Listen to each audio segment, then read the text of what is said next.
শেখ হাসিনাকে বাংলাদেশে ফিরিয়ে আনার জন্য একটি নতুন কৌশল তৈরি হচ্ছে। কি সেই কৌশল সেটা তো পরে প্রকাশ পাবে। তবে যে ছবি সামনে এসেছে সেটা হলো রণধীর জয়সওয়াল সম্প্রতি জানিয়েছিলেন যে শেখ হাসিনার প্রত্যাবর্তনের বিষয়টি বর্তমানে আইনি এবং বিচার প্রক্রিয়ার মাধ্যমে পর্যালোচনা করা হচ্ছে। এই একটি লাইন নিয়ে আলোচনা তুঙ্গে। তবে কি শেখ হাসিনার ভাগ্য এবার ভারতের আদালতের হাতে? অনেকে বলছেন যে পরিস্থিতি এগোচ্ছে তাতে হাসিনার দেশে ফেরা নিয়ে ভারতের যা ইঙ্গিত তাতে খেলা ঘুরে যেতেও পারে। আদৌ কি শেখ হাসিনাকে বাংলাদেশের হাতে তুলে দেবে ভারতের আদালত? আইনি বিশেষজ্ঞরা বলছেন যে বাংলাদেশ সরকার যদি আনুষ্ঠানিকভাবে প্রত্যর্পণের অনুরোধ জানায় তবে ভারত সরকার বিষয়টি সরাসরি আদালতের কাছে পাঠাতে পারে। এক্ষেত্রে ভারত সরকার একজন ম্যাজিস্ট্রেট নিয়োগ করবেন আর সেই ম্যাজিস্ট্রেট ভারতের মাটিতে বসে বিচার করবেন যে বাংলাদেশের আনা অভিযোগগুলো ভিত্তিহীন। সহজ কথায় শেখ হাসিনা ভারতের আদালতের আত্মপক্ষ সমর্থনের সুযোগ পাবেন, যা এটি দীর্ঘমেয়াদী আইনি লড়াইয়ের ইঙ্গিত দেয়। বাংলাদেশ ও ভারতের মধ্যে প্রত্যর্পণ চুক্তি থাকলেও এখানে একটি গুরুত্বপূর্ণ শর্ত রয়েছে। যদি ভারত মনে করে যে আসামিকে ফেরত দিলে রাজনৈতিক প্রতিহিংসার শিকার হতে পারেন, সেখানে তিনি ন্যায় বিচার পাবেন না, তাহলে সেই দেশের সরকার বা আদালত প্রত্যর্পণের অনুরোধ সরাসরি প্রত্যাখ্যান করতে পারেন।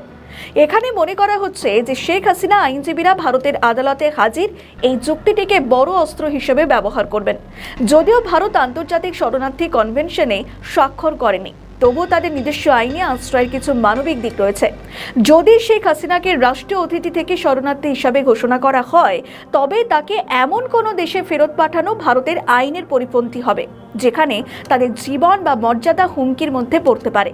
আইনি বাধার বাইরেও রয়েছে গভীর রাজনৈতিক সম্পর্ক।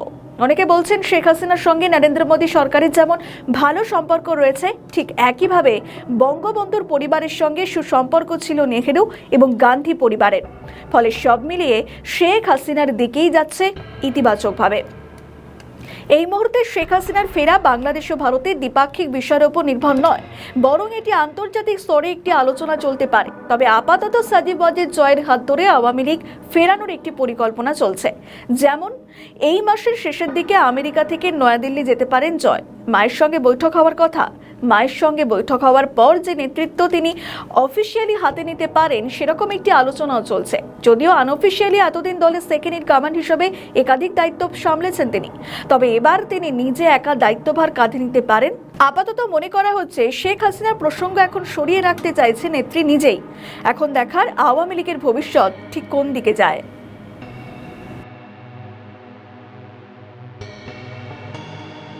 আমাদের ভিডিও ভালো লাগলে লাইক ও শেয়ার করুন। কমেন্ট সেকশনে আপনাদের মতামত জানান।